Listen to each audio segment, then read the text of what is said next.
wabarakatuh. Waalaikumsalam warahmatullahi wabarakatuh. Apa kabar anak-anak ibu semuanya? Baik, Ibu. Alhamdulillah. Baik, sebelum mulai pelajaran, kita akan mulai doa terlebih dahulu. Untuk kedua kelas, mohon pimpin doanya. Bismillahirrahmanirrahim.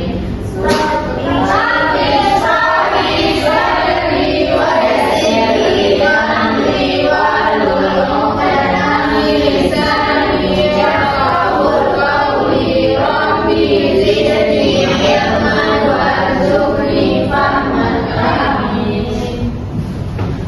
Baik, sebelum mulai pelajaran, ibu akan mengecek dulu meja-meja kalian apakah sudah bersih, apakah ada sampah. Jika ada sampah, mohon dibuang terlebih dahulu ke tong sampah ya, anak-anak sekalian. Baik, Bu. Baik, ibu akan mengecek absensi untuk Amelia, Hadir, Bu. Paling Nuzul, Hadir, Bu.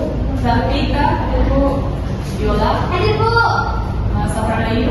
Hadir, Bu. Oke, berarti Safran Ayu yang sakit ya. Iya, Bu. Baik, hari ini kita akan pelajari materi baru. Namun sebelumnya, ibu ingin bertanya dulu. Apakah Anda ingat kita kemarin minggu lalu mempelajari materi apa? Ya Bu, Apa yang apa? jaminan kemerdekaan berpendapat Indonesia.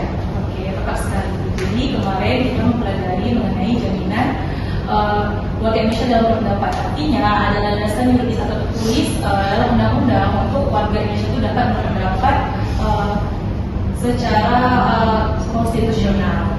Nah, sebelum memulai pembelajaran ini, ibu akan memperlihatkan video terlebih dahulu, harap sampai baik. Nanti ibu akan tanya, kira-kira kita akan mempelajari materi apa aja. Kita dulu. Baik, Bu.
Oke, baik. Jadi untuk video sudah ditonton barusan, kira-kira ada yang tahu nggak itu kegiatan apa? Ibu. Ibu, Bu. Oke, benar sekali. Untuk demonstrasi itu termasuk ke dalam pendapat ya, penyampaian pendapat. Termasuk Bu. Tepat sekali. Doa dan juga doa. Nah, jadi setelah kita menonton video tadi, kita bisa mengkaitkan nih. Artinya kita pada minggu ini akan pelajari mengenai bentuk-bentuk penyampaian pendapat.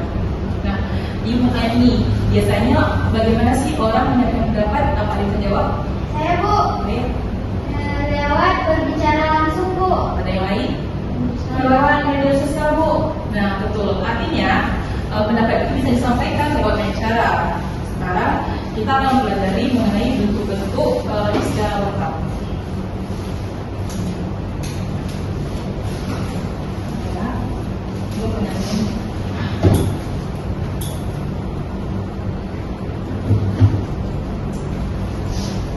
Nah, menurut anak sekalian, kira-kira ini bentuk penyampaian pendapat secara apa?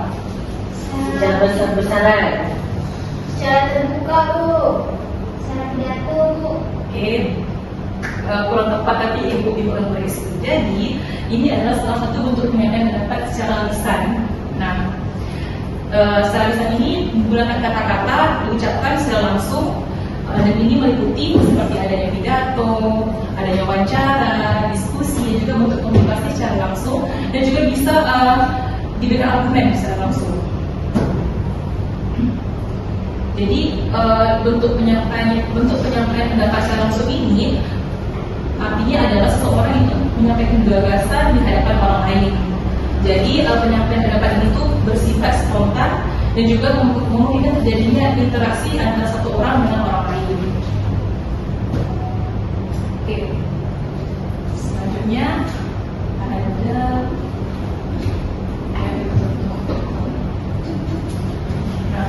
untuk anak ibu, kalau untuk bentuk penyampaian itu secara apa?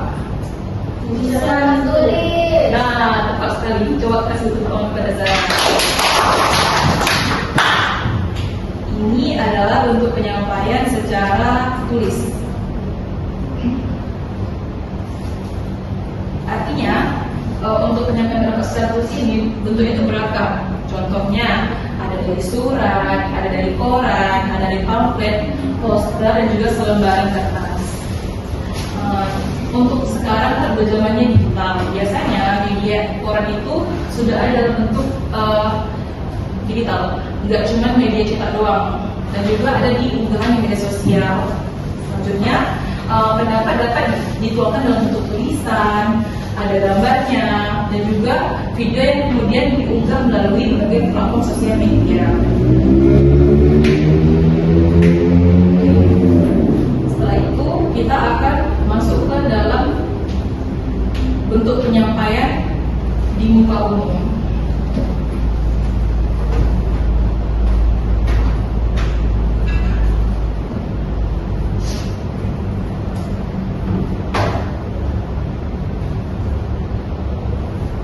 Nah, ini adalah salah satu contoh bentuk penyampaian di muka umum, seperti video yang pernah diputarkan tadi barusan, yaitu demonstrasi.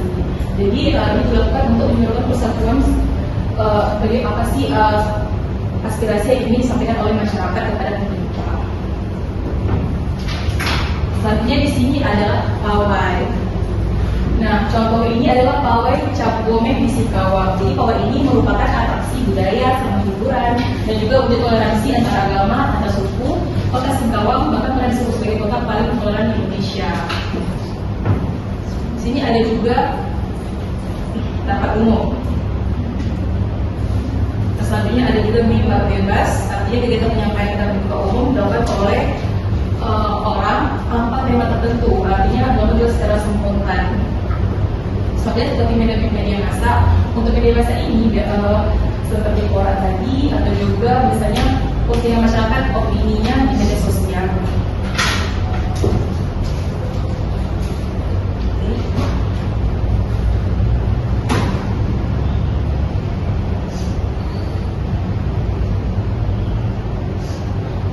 Oke, sekarang Ibu akan memulai diskusi kelompok.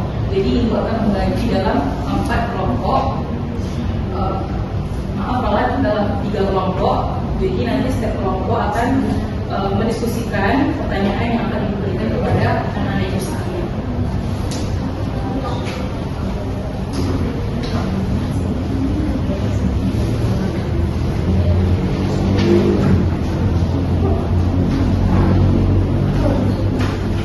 Ibu mana, Bu? Oh, baca.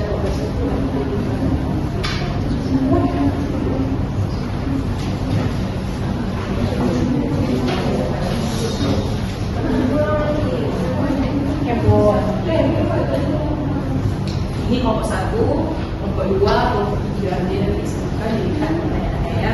Pertanyaan Bu. Apa?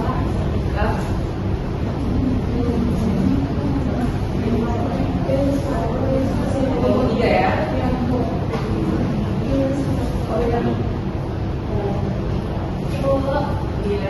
Iya, ya.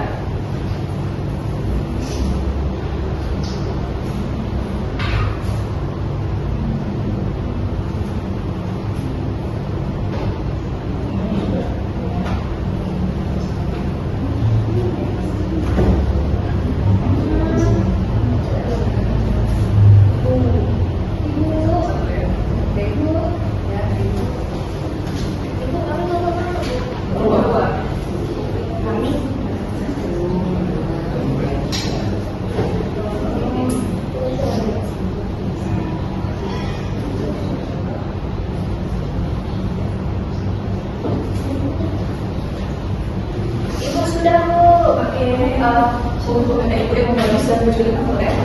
Dari kami dari kelompok 2 membahas bentuk secara tulisan. Nah, jadi bentuk tulisan itu contoh untuk pendapat yang butuh penjelasan panjang. Contohnya artikel dan surat terbaca. Oke, terima kasih. Pada kelompok 2 selanjutnya, kalian. Oke, kemudian.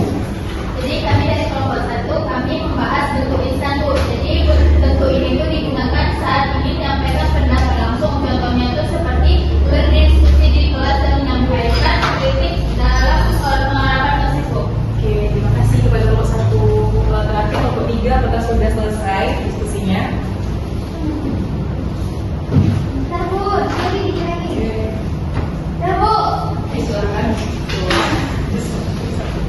kami dari kelompok 3 yaitu tentang aksi. Di mana bentuk aksi termasuk demonstrasi damai dan kampanye sosial harus aktif dan tidak merusak. Oke, terima kasih kepada Oke, boleh kasih apresiasinya kepada jawaban diskusinya. Mungkin ada Ibu, bagus sekali presentasinya. Jadi dari kegiatan hari ini kita belajar bahwa setiap warga negara boleh menyampaikan pendapatnya, tetapi harus berhati-hati juga itu juga rasa hormat kepada orang lain, sehingga dalam kita menjalankan hak kita tidak memberikan atau tidak melanggar hak orang lain. Nah, jadi apa ada yang tahu bagaimana makna penting dari penyampaian pendapat? Apakah ada bisa jawab? Saya Bu, Oke, supaya suara warga negara bisa didengar Bu. apa ada yang lain?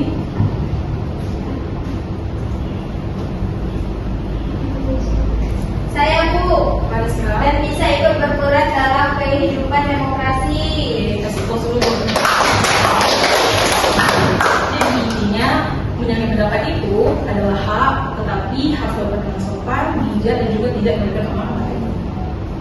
Nah, sebelum Ibu menutup pada hari ini, Ibu akan memberikan evaluasi kepada anak-anak Ibu, namun berupa pekerjaan rumah ya. Nanti Ibu akan berikan 10 soal pilihan ganda dan dikumpulkan minggu depan. Oke? Baik Bu. Baik Bu. Jadi dari hari ini kita belajar bahwasanya penyampaian pendapat itu memiliki banyak bentuk, ada lisan, ada tulisan, aksi, media massa. Jadi semua itu boleh dilakukan, tetapi asal sesuai dengan aturan dan juga etika. Apakah ada yang ingin bertanya sebelum kita akhiri? Tidak ada Bu. Sudah paham Bu. Oke, sekian. Kalau begitu kita cukupkan pembelajaran hari ini. Terima kasih atas perhatian anak-anak Ibu. Sebelum kita akhiri, mari kita berdoa terlebih dahulu. Dua kelas makin berlanjut.